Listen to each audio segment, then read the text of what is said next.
This is Audi's new premium electric car. It's the first Audi in history to not have an Audi badge. Apparently, the Audi badge is not fashionable anymore.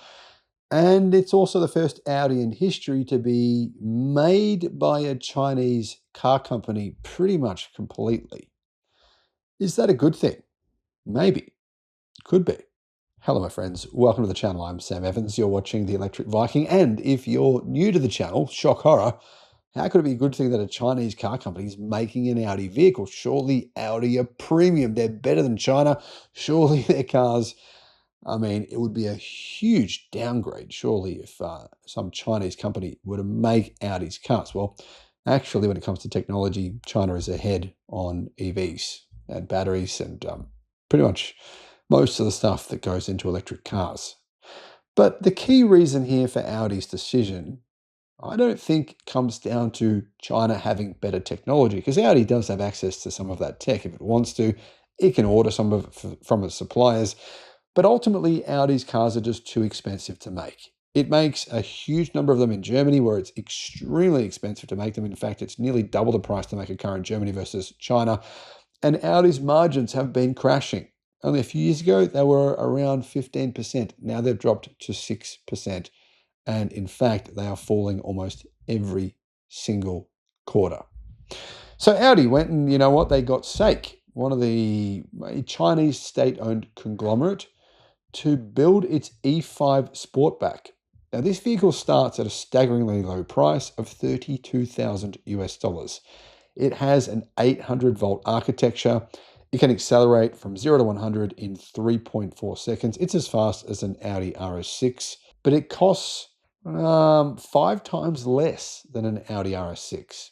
It also uses advanced driver assistance software from Momenta, which is far better than the software in any Audi ever made. Plus, it's got 770 kilometers of range.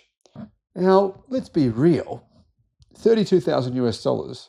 This is actually a really good deal. Legitimately it is. Audi, their new brand, it's basically capitals, all uppercase, AUDI, no logo, just AUDI, uppercase. They launched their new premium brand. This is meant to be their new car for their new branding. They're kind of trying to give themselves an EV branding because they're not seen as an EV brand, well, anywhere, to be honest. Now, it's actually kind of similar to the NIO ET5 Touring. Prices, I think, are reasonable. It's built on the advanced digitized platform, electric vehicle platform developed by Audi and SAIC, really developed by SAIC. Dimensions, how big is it? It's slightly bigger than a Tesla Model Y, or at least slightly longer in overall dimensions. It's 4,881 millimeters long, 1,960 millimeters wide, and it's not very high at 1,479 millimeters. Wheelbase is quite long for 2,950 millimeters. Now, as I mentioned earlier, it'll be able to charge pretty fast because it has an 800-volt architecture. There is either a single motor or a dual motor option. And the most expensive version of this car actually only costs $44,000. Now, I should first start off with the actual charging. I don't know what it is, to be honest, but I do know this. Audi says you can add 370 kilometers of range in around about 10 minutes. Sounds like around about 400 kilowatt charging to me, based on what Audi's saying. Now, looking at the 4 different models they have 4 options, starting with a 76 kilowatt hour battery in the base version. That's the one that costs $32,000 US, and it has 618 kilometers of CLTC range, about 500 kilometers WLTP. Single motor at the rear, 220 kilowatt. It's about 270 horsepower, and yeah, that one is $32,000 US.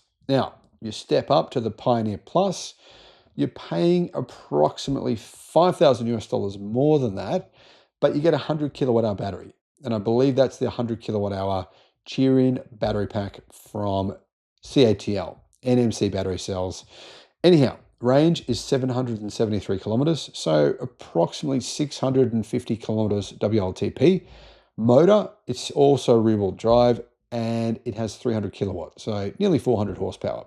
Pricing of the Pioneer Quattro is the same as the rear-wheel drive 100 kilowatt hour battery. This is the next model up, I guess you could say, but it's got a smaller battery. However, it's all-wheel drive. So you're getting 2 motors, 83 kilowatt hour battery, 623 kilometers of range, so just over 500 kilometers WLTP.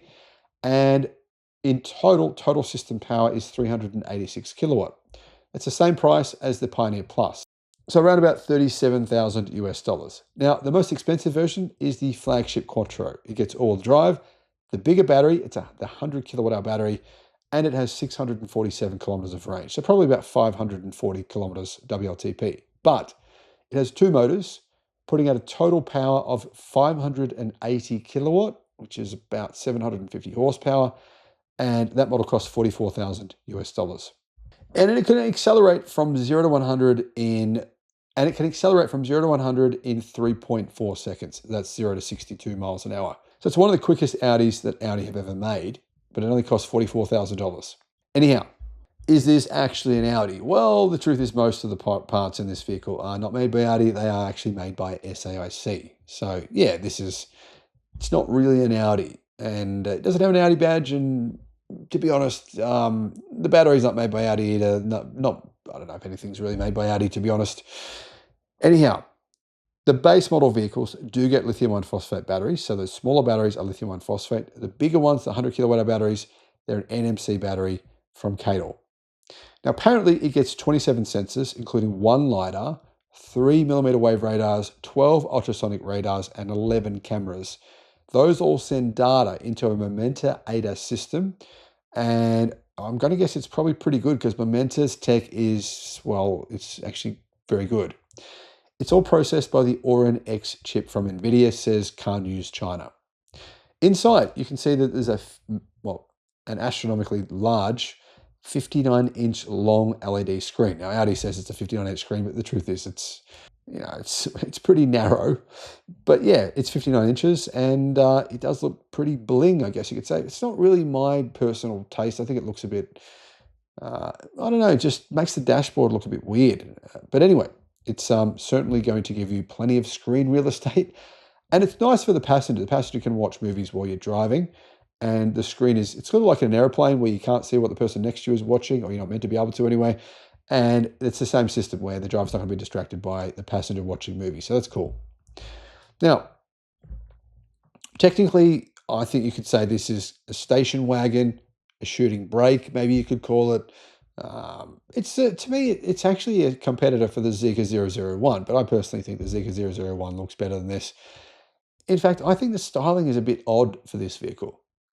That said, all in all, it's actually a pretty damn good car for the price. Let's be real. I mean, when have you ever been able to say, hey, Audi has great value cars? Well, that might happen again, because this is actually a pretty good value car for what it actually is. Let me know what your thoughts are. Thanks for watching. Bye-bye.